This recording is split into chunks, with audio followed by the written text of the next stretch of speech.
दोस्तों स्वागत है आपके अपने चैनल ऑनलाइन अड्डा फॉर नौकरी में। दोस्तों आज हम इस वीडियो में सीखेंगे स्किनर के सिद्धांत, कौन कौन से सिद्धांत स्किनर महोदय ने दिए और स्किनर के सिद्धांत से संबंधित कौन कौन से ज़बरदस्त प्रश्न एग्जाम में आते हैं। तो दोस्तों जानने से पहले हमारे इस चैनल पर अगर आप नए हैं तो हमारे चैनल को लाइक कीजिए, शेयर कीजिए, सब्सक्राइब कीजिए ताकि दोस्तों आपका प्यार हम पे इसी प्रकार आता रहे। तो दोस्तों चलते हैं अपनी वीडियो की तरफ और देखते हैं कौन कौन से प्रश्न एग्जाम की दृष्टि से महत्वपूर्ण हैं। तो दोस्तों स्टार्ट करते हैं अपनी वीडियो को। दोस्तों वीडियो में सबसे पहले हम स्किनर का क्रिया प्रसूत अनुबंध सिद्धांत, ये क्वेश्चन आता है कि क्रिया प्रसूत अनुबंध सिद्धांत किसने दिया था। तो दोस्तों क्रिया प्रसूत अनुबंध सिद्धांत किसने दिया था? वी.एफ. स्किनर महोदय ने दिया था। कभी कभी क्वेश्चन आता है सीटेट में कि एस.आर. थ्योरी के जन्मदाता कौन है।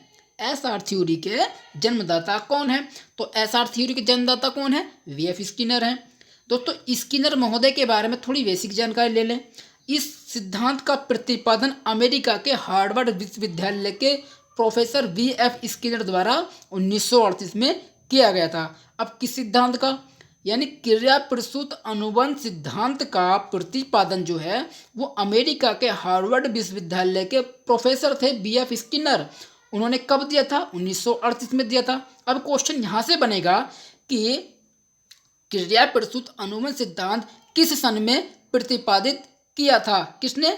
स्किनर महोदय ने। तो कब किया था? 1938 में किया था। उसके बाद नेक्स्ट क्वेश्चन यहाँ से बन सकता है, क्या क्वेश्चन बन सकता है कि जो क्रिया प्रसूत अनुबंध सिद्धांत है वो किस नियम पर आधारित है? तो प्रभाव के नियम पर आधारित है। नेक्स्ट पॉइंट क्या बोल रहा है, इसको ध्यान से पढ़ते हैं। यह सिद्धांत थॉर्नडाइक के द्वारा प्रतिपादित प्रभाव के नियम पर आधारित है। दोस्तों जो हमारे थॉर्नडाइक महोदय हैं उन्होंने क्या किया था, अपने 3 जो नियम थे, मुख्य नियम, प्रभाव के नियम पर आधारित एक अपनी थ्योरी दी थी। ठीक है, उसी थ्योरी के आधार पर क्रिया प्रसूत अनुबंध सिद्धांत को लागू किया किसने? स्किनर महोदय ने। नेक्स्ट अपने वीडियो की तरफ चलते हैं, कौन कौन से क्वेश्चन और यहाँ से इम्पोर्टेंट है सीटेट और यूपी टेट की दृष्टि से। चलते हैं अपने आगे क्वेश्चनों को देखते हैं। दोस्तों स्किनर का क्रिया प्रसूत अनुबंध सिद्धांत जो है वो किन किन नामों से जाना जाता है? दोस्तों किन किन नामों से जाना जाता है? पहला है आर.एस. थ्योरी, दूसरा नाम है कार्यात्मक प्रतिबद्धता का सिद्धांत, तीसरा है सक्रिय अनुबंधन का सिद्धांत, चौथा है अविक्रमित अनुदेशन का सिद्धांत और पांचवा है नैमित्तिक अनुबंधन का सिद्धांत। तो दोस्तों यहाँ से जो क्वेश्चन उठता है सीटेट या यूपी टेट में, वो क्वेश्चन पूछता है कहाँ से कि नैमित्तिक अनुबंधन का सिद्धांत किस मनोवैज्ञानिक ने दिया था। तो दोस्तों किस मनोवैज्ञानिक ने दिया था, जल्दी से बताइए, किसने दिया था? स्किनर महोदय ने।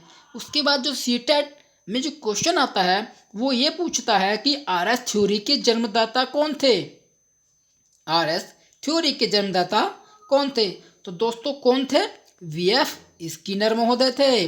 दोस्तों आगे चलते हैं अपनी वीडियो में और देखते हैं कौन कौन से और क्वेश्चन इंपोर्टेंट हैं सीटेट और यूपी टेट की दृष्टि से। दोस्तों वी.एफ. स्किनर का जो सिद्धांत है वो किस पर आधारित है?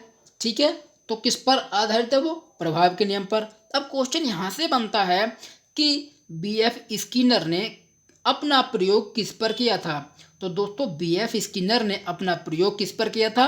चूहे पर किया था। यदि दोस्तों ऑप्शन में चूहा ना हो तो क्या लगाना हमें? कबूतर पे किया था। यानी स्किनर महोदय ने अपने जो प्रयोग किए थे कबूतर और चूहे दोनों पर किए थे। ठीक है, उसके बाद अब चूहे पर इन्होंने प्रयोग किस प्रकार से किया? दोस्तों जो स्किनर महोदय थे उन्होंने एक जार लिया और उस जार में 2 लीवर लगाए।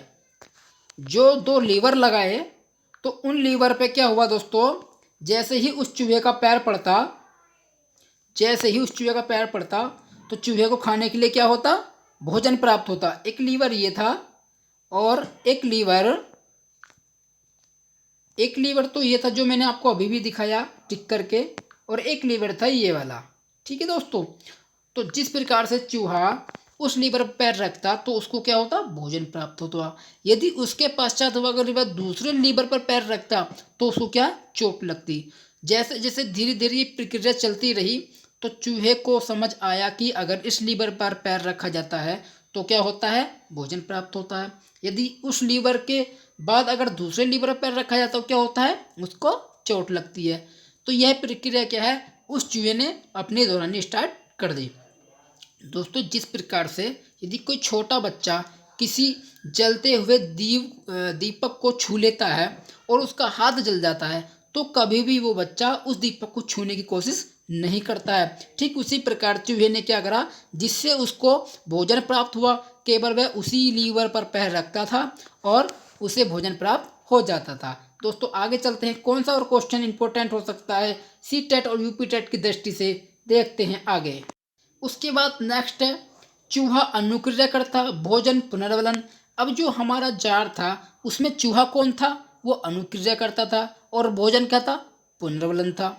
ठीक, अब पुनर्वलन भी दो प्रकार का होता है, एक सकारात्मक एक नकारात्मक। अभी मैंने आपको बताया था यदि चूहे को लीवर पर पैर रखने से भोजन प्राप्त हुआ तो कौन सा पुनर्वलन था, वो सकारात्मक था। यदि चूहे को अगर दूसरे लीवर पर पैर रखने पर चोट लगती तो वो कौन सा पुनर्वलन था, वो कौन सा पुनर्वलन था, वो नकारात्मक पुनर्वलन था। नेक्स्ट पॉइंट है, प्राणी को यदि सकारात्मक पुनर्वलन दिया जाता है तो प्राणी क्रिया को दोहराता है। ठीक वही जो मैंने आपको पीछे बताया था अभी, कि जो चूहा था वो जार में था, यदि उसको लीवर पर पैर रखने से भोजन प्राप्त होता तो क्या है, वो उस लीवर को बार बार दबाता और क्या होता, उससे भोजन प्राप्त होता। इसी प्रकार इस लाइन में बताया गया है कि प्राणी को यदि सकारात्मक पुनर्वलन दिया जाता है तो प्राणी क्रिया को दोहराता है। अब जैसे जैसे चूहे को भोजन प्राप्त होता, ठीक है, वो बार बार उस लीवर को दबाना स्टार्ट कर देता। दोस्तों आगे चलते हैं, कौन कौन से क्वेश्चन इंपॉर्टेंट हैं इसमें, देखते हैं क्या क्या इंपॉर्टेंट है इसमें आगे। नेक्स्ट आता है हमारा क्रिया प्रसूत अनुबंधन का शिक्षा में महत्व। अब जो क्रिया प्रसूत अनुबंधन है उसका शिक्षा में किस प्रकार से महत्व है, तो दोस्तों पहला पॉइंट है, इसका प्रयोग बालकों के शब्द भंडारण में वृद्धि के लिए किया जाता है। यानी क्रिया प्रसूत अनुबंधन का जो सिद्धांत है वो बालकों के शब्द भंडारण में वृद्धि के लिए किया जाता है। क्लियर। नेक्स्ट पॉइंट, शिक्षक इस सिद्धांत के द्वारा सीखे जाने वाले या सिखाए जाने इस सिद्धांत के द्वारा सीखे जाने व्यवहार को स्वरूप प्रदान करता है। वह उद्दीपन पर नियंत्रण करके वांछित व्यवहार का सृजन कर सकता है। ठीक है। नेक्स्ट पॉइंट, इस सिद्धांत में सीखी जाने वाली क्रिया को छोटे छोटे पदों में विभाजित किया जाता है। शिक्षा में इस विधि का प्रयोग करके सीखने में गति और सफलता दोनों मिलती है।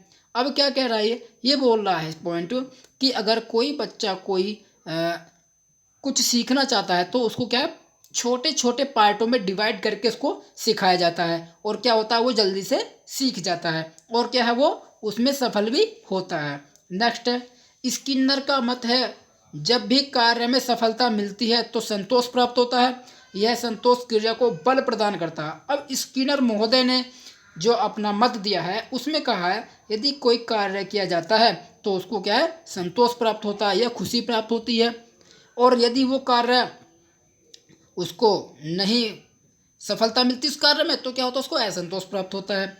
संतोष क्रिया को बल प्रदान करता है। यदि हमें सफलता मिलती है तो क्या है, हमें क्या होता है, एक एनर्जी आ जाती है। उसके बाद नेक्स्ट पॉइंट है, इसमें पुनर्वलन को बल मिलता है। अधिकाधिक अभ्यास द्वारा क्रिया को बल मिलता है।